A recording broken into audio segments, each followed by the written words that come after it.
तो माला माल हो जाओगे। महाराज जी, सैनपुर का आपने नाम लिया। जब आप इसका अभ्यास कर रहे थे तो क्या आपके जीवन में कोई ऐसा अनुभव हुआ कि कोई संत भगवान ऐसे दर्शन प्रकट में? एक दिन हम वहां, बहुत गरीब स्थान है, आज भी जाके कोई देख ले, बहुत बड़ा जंगल है। अब तो कुछ थोड़ा शोभन सरकार ने निर्माण करवा दिया था, नहीं तो झोपड़ी या मिट्टी की और ऐसे लकड़ी की पटी हुई कुटिया और सांप बिछी। कितने सांप, शाम के ऐसे देखो तो फड़कारे घूम रहे, बिच्छू। वहां लोग आते नहीं, कोई घाट नहीं है, बिल्कुल गंगा के किनारे कच्चे स्थान पर, और बड़े विशाल विशाल वृक्ष जंगल है। वहां 2 रोटी और अरहर की दाल 24 घंटे में एक बार मिलती थी। एक पुजारी जी थे जो बना देते थे, जो 2-3 संत रहते थे उनको वो दे देते थे। 2 रोटी सिर्फ, 12 महीना कोई फल, मीठा, चाय, नाश्ता, कहीं कुछ नहीं, रुपया पैसा ये सब कहीं कुछ नहीं, बस 2 रोटी, गांव से आटा और अरहर की दाल 1 कटोरी। अब वो 24 घंटे में आपका जब मन होता पाओ, तो 2 बजे दिन में पाते थे। रात दिन भजन, बस गंगा किनारे बैठे रहना।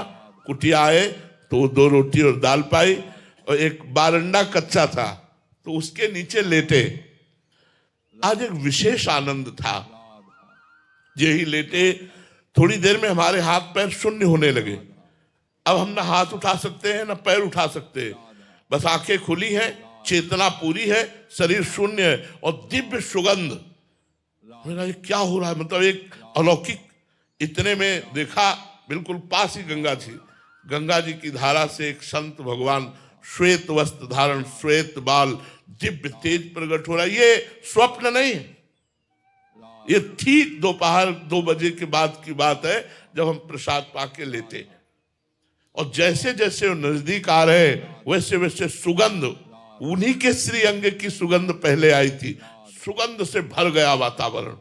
नजदीक आए और सर गोद में रखा, हम वैसे जड़ एकदम, आंख खुली है, जड़ एकदम है, ऐसे मस्तक पर हाथ फेरने लगे और एक मंत्र दिया था, एक मंत्र उच्चारण किया।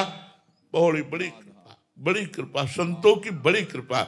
आज के 35-40 वर्ष गुरु नानक साहब का दर्शन गंगा किनारे हुआ, दिव्य रूप में ऐसे प्रकट हुए, एक ऐसे दुपट्टा डाले हुए थे और उसमें कुछ लिखा हुआ था, मुझे पता नहीं क्योंकि वो हमें पंजाबी का ज्ञान नहीं। एक ऐसे पट्टा सा पड़ा था और उसमें कुछ लिखा हुआ था, और बस ऐसे मुद्रा में बैठे।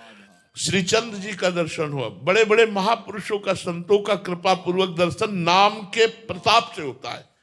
नाम, विश्वास कर लीजिए, जब नाम भगवान को अधीन करके सामने खड़ा कर सकता है, सुमिर पवन सुत पावन नामू, अपने बस करी राखे रामू, तो आप क्या समझते हैं? नाम का प्रताप अमोघ है, अलौकिक है। आप विश्वास करके नाम जब कीजिए, माला माल हो जाओगे। हमारी बात मान लो, कहीं भटकने की जरूरत नहीं, कहीं छूछा जंतर मंत्र कराने की जरूरत नहीं।